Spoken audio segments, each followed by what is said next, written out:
Because we don't know when that 70th week is, right? Yeah, well, there's certain things that we can tell.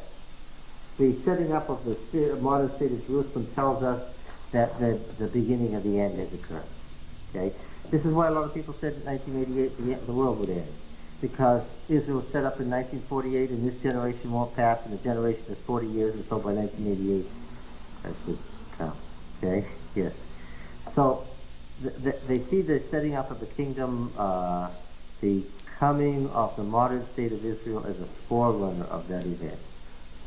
They see the struggle between East and West that went on as a forerunner of that event.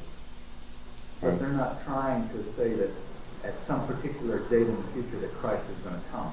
Oh, yeah. Well, Some of them are. yeah, depends Even on... though the Bible says nobody knows the time of the hour, they are actually... Cut.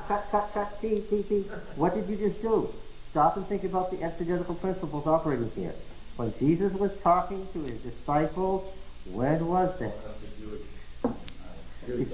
You find yourself in this... Yes, that's right.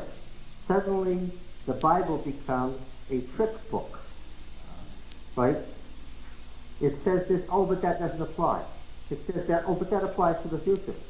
It says this, oh, but that applies to the past. And the whole thing slides away from you. That's the problem with dispensationalism.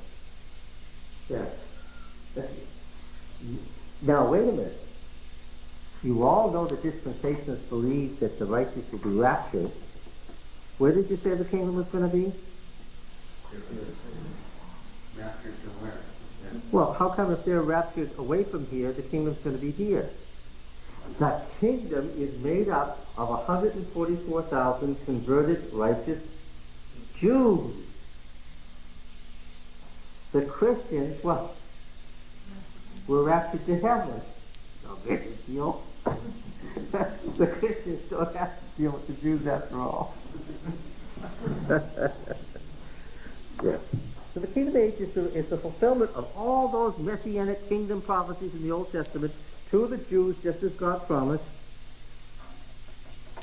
and the Christians have gone elsewhere because those promises weren't made to Christians. Get it? They were made to Jews.